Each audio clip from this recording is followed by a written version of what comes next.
Welcome back to the Late Night Cinema Club. Today we have Carmen. Hello. And Macy is not coming to this one. She did not watch this movie with us. She was out at our cabin enjoying the sun. Indeed. So we were stuck here because we're the working stiffs. And yeah, so we watched the movie recently though. We watched Arrival. Yes, we did.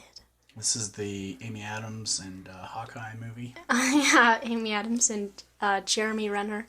Yeah. Yes, sci-fi little alien moment. Sci-fi spectacular. So what brought this about was we were talking about Dune and how much everybody liked Dune. And I was like, well, I can't remember who said, somebody in the house said, oh, I want to watch a space movie. I want to watch a space movie. That would be Harrison. Yeah, he wanted to watch a space movie. So I said, well, if you like Dune and you like a space kind of movie, Arrival might be the thing because it's the same director, Denis Villeneuve. So we watched it.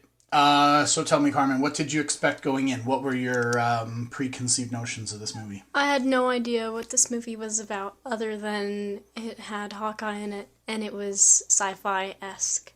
Yeah. But I had no idea, like, I don't know. So I had no idea, like, how it was going to take place and where and what was completely happening. Cold. Yeah, You pretty hadn't much. seen a trailer. Nope, never seen a trailer. Nothing. Nope. Wow. Yeah. So you had like pretty much no expectations. I guess Denis Villeneuve, you know who that is. Mm-hmm. I knew people liked it because I had heard of the movie, just like the title, and I knew the genre kind of, and I knew that people liked this movie, but I didn't really know anything else. What about Dune? Like you'd seen the Dune movies. Yeah. What'd you think of those? I really liked the Dune movies. I preferred the first one to the second one, which might be a hot take. Yeah. No, I can see why though. I kind of like the first one too. I like parts of the second one. I like parts of the first one. But if I had to overall choose one I liked, I really liked the first 30 minutes of the first one. But then I kind of liked the second half of the second one. Yeah, exactly. Well, because when he learns to ride the sandworms, that's pretty epic, I think. That's some great scenes in there. Mm-hmm. Yeah. So Denis Villeneuve, I feel if anyone can do kind of space epic, it's definitely him. Indeed. He's definitely well trusted. I can't remember. He's going to be directing some other big movie coming up. Oh, yeah, he was... I don't remember what it is either, but he was announced to be directing something. What was it? What was it? Oh, I think it's Bond. He's going to do the next James Bond movie. Yeah. Amazon bought the rights to James Bond. Right, yeah, we talked about this. They hired Denis Villeneuve. Mm-hmm. But I don't know if they've announced who James Bond is going to be. Didn't they? No, they didn't. No. So who should be James Bond? Who should be James Bond? Barry. What's that guy's Barry name? Keoghan? No. Please don't make it that Come guy. on. I saw someone fan cast Tom Holland. What do you think about that? No. I don't think so. No. There's a show you haven't watched on Apple TV called Slow Horses. Okay. And there's a guy on there who I think would be good. But he kind of plays like a spy. He plays like an MI6 agent on there. So it might be a little too much. He is in Dunkirk, which we'll talk about shortly. But he is the pilot who can't get out of the plane in Dunkirk. I don't know if you remember that. Remember how he crashed? He lands it in the water Yeah, and he can't get out and they jump in. Yeah. He's the pilot in the water. Okay.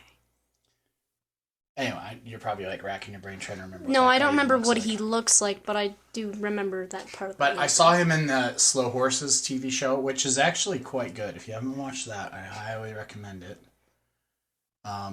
It's very good. It's very fun. Gary Oldman doing Gary Oldman things. And this guy who I think would be a good James Bond.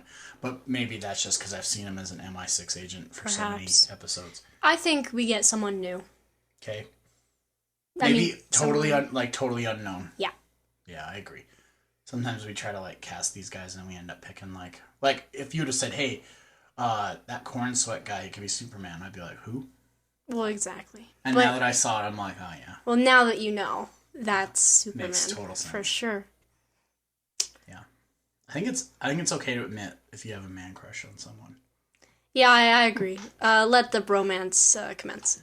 That guy's that guy is a specimen. Honestly, Indeed.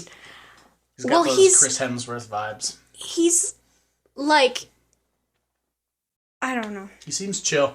No, yeah. I mean, seems like he'd be a solid hang. I think so. Every interview I see of him, he seems like a normal guy.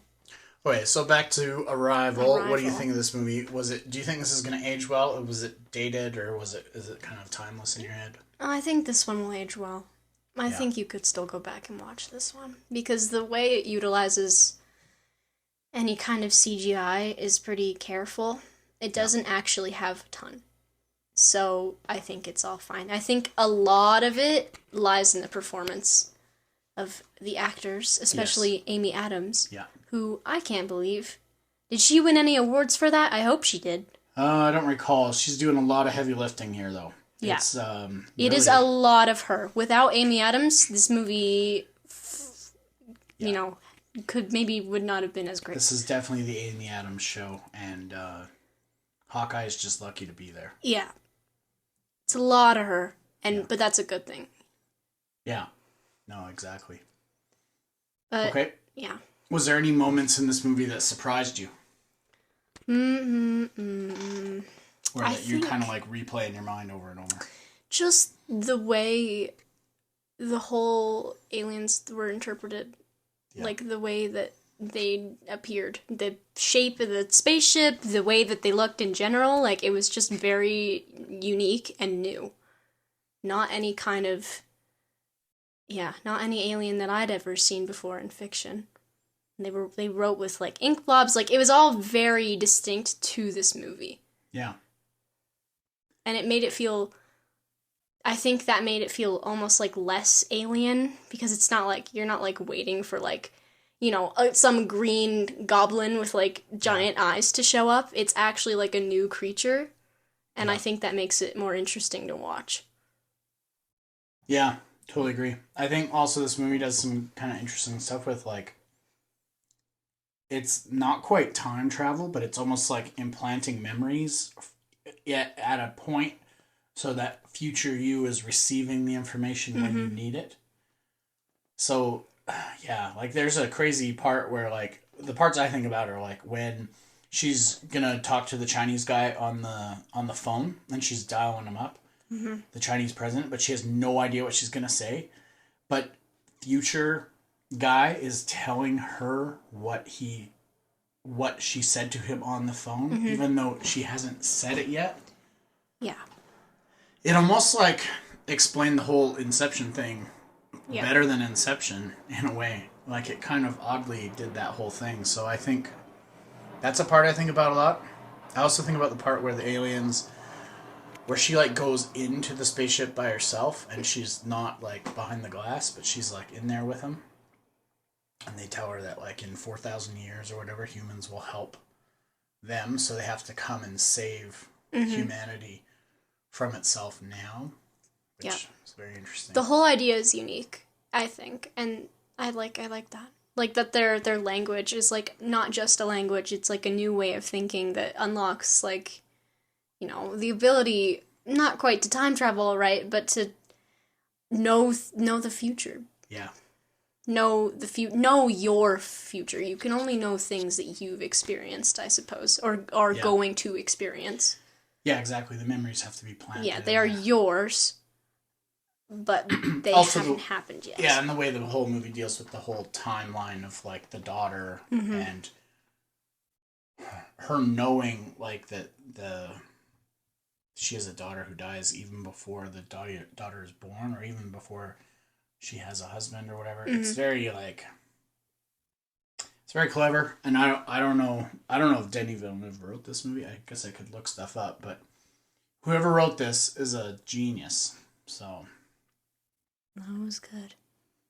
So what was the best character and why? I think we kind of covered that. I think Amy Adams' character, I don't remember what her name was in the movie, right? It's just random girl name, but No, she definitely carries this movie. One moment I thought was kind of funny, just like, trying to get the plot to come forward a little bit, but was a little bit, like, that wasn't very realistic. Is when, whatever, I guess the FBI comes to her with a little clip of the aliens speaking, yeah. and they're like, translate this, and it's like one grunt. Yeah. And then she's like, I can't do anything with that. And they're like, well, then we're just gonna go to another guy. And it's like, what did you want her to do with, like, ugh? Yeah, that's Forrest Whitaker plays the general or whatever. That's absurd. Yeah, it was a little like, come on, bro. You can't translate a whole language from, like, one word. That's not how that works. No. And especially considering their language wasn't spoken, it was more written. Yeah. So, very interesting. So if you had to recast anyone in this, who would you recast? I don't think anyone sticks out enough for me to, like, have to say, like, we could have had someone better there. I think everyone did their job. I think I could do with a different guy while they're in Hawkeye. I think it could have been another guy, but it's not like he had a giant role in the first place. No. So for me, it's like, meh. Sure, Jeremy Renner can be there. He has to be like... He has to be smart, but he can't be, like, amazingly good looking. Like, you couldn't have, like, somebody crazy good looking, because otherwise it's, like, pretty obvious what's, Yeah. It has to be somebody, I don't know who, but I don't really have any good ideas off the top of my head. Yeah, we'll go with Jeremy Renner. He's fine. He's just doing what he has to do. Yeah. It really is the Amy Adams show. Yeah, she definitely carries that movie. So if you had to summarize the vibe of this movie, what is it? Summarizing the vibe. I don't know. Let's go with like a... It's such a unique premise. I don't have a... I don't know. You have anything? Yeah, what is it? It's almost like a dream. Like it feels... Yeah. The way it's color graded, everything's very gray and kind of muted, and like nothing's like too vivid. It kind of, and the way it works with the timeline and stuff, it kind of feels like, yeah, because sometimes dreams is this are the like beginning that. or the end, and you're kind of like, man, I'm not sure. Did I imagine that those things had 7 legs, or did I just not see one of the legs in the mist? I don't know. It kind of felt like a dream state to me. Yeah, dreamlike. I think I agree with that. Yeah. That's a good, that fits well, I think. If that happened in real life, if those pods landed in Montana, would we go see them? Would we go see the pods? No, I feel like we're smarter than that. I don't know if they'd let us anywhere near them. I don't think they'd let people across the border. Yeah, that's true. How are we going to get there? Yeah, true enough. But also, I would definitely be fearful. Yeah. If some aliens just popped up in like some weird moon-shaped black floating thing. Yeah. I would be scared. I'd be like, oh, the world's ending. This is it. If you think about it logically, though, and I've kind of seen a whole bunch of people talk about this, if aliens were to land on Earth, they would probably be well-wishers, because if they had meant us harm, they could destroy us from afar, and there's nothing we could do. Yeah. Like, they could just launch some fire missiles at us, and there's nothing we could do. You know, if you have the technology to travel faster than light, or bend space and whatever, somehow get here from really far away, you definitely have the technology to wipe us out from, like, a distance. Yeah. So, I feel like if the aliens were to land, they would probably be benevolent. But I'm definitely more the type that I would sit back and let whoever is in there do what they're trying to do. Yeah. Communicate or figure out what's going on. Because what am I going to do by hopping over there and staring at it from outside? Yeah. That's not helping. Did you have a favorite quote from this movie? I don't really know if, like...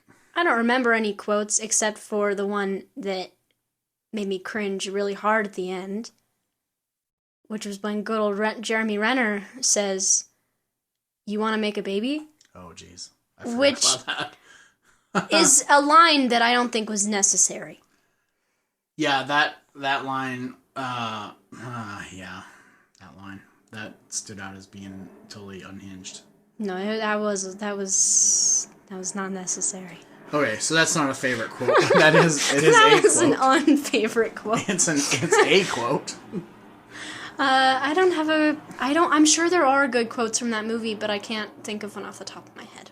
Yeah, it's not really that kind of a movie where it's like characters doing funny things. Not like a quip, but I'm sure there is some kind of like, profound something she says about language, right? I'm sure there's some philosophical. Yeah, but I can't off the top of my head. It's been a couple weeks since we sat down and watched this, so I don't have one right off the top of my head. Well, is this one you'd rewatch or recommend people watch? Definitely. I'd rewatch this one. I would tell people to watch it. I'd watch it with people. Yeah, I think this is like my third time watching it. Yeah. It was good. It has some, like I said, it has some great performances. Yeah. And it's just a really good script. Like, it's just a really well done story. The dialogue is all pretty natural, except for that ending. But everything actually feels quite realistic, I think. Yeah. For a sci-fi movie. Yeah. Everything that happens, I'm like, mostly, yeah, this seems like a reasonable approach. I think this one you can let it stew for a couple years and just come back to it, and it'll be just as fresh as the first time. Yep. I know that I like having seen it 3 times now, like about once every 3 or 4 or 5 years. Yeah, it's still just as good, and you kind of forget all the little details, and then you kind of start piecing the puzzles together. Mm-hmm. And I don't think the plot twist loses its value because what happens. Because actually, you know what? I'd totally forgotten the plot twist. I was like, "There's a plot twist," but I don't remember exactly what it is. And then it got me again. I was like, "Oh, right. That's the plot twist." Yeah. But I think even if you did remember, it would still be good because the movie's good enough that as you're watching it, you kind of forget. Yeah, it doesn't like rely on the plot twist to be a good movie. No. It could be a good movie without the twists. Yeah, but I think the twists just it's like the little the garnish on your dessert. It's good throughout. Yeah. Okay. So what do you give this movie out of 10 or out of 5? I guess you're going Letterboxd style. Well, but then Letterboxd, you give it the half star anyway, so it is out of 10 at the end of the day. Yeah, true. I gave this one an 8 out of 10 or a 4 out of 5. Yeah. But now that I think about it, that could be bumped up to a 9. 4.5. 4.5. Yeah, it is really good, and it's actually quite good. Yeah, it really stands out as kind of unlike anything else that's out there. Mm-hmm. It's not like another movie that I've seen. Okay, well, I think this is about going to wrap it up for this edition of the podcast. Of course, check us out. We're online, latenightcinemaclub.com. Our email address is there. You can get a hold of us. You can find us on Apple, Spotify, YouTube, and Amazon Music. Or our RSS feed is there. You can subscribe using whatever podcatcher you use. If you have questions or if there's like one specific one you need us to be on, email us and I can look into getting on there. Yeah, that's about it. Until next time, we're out.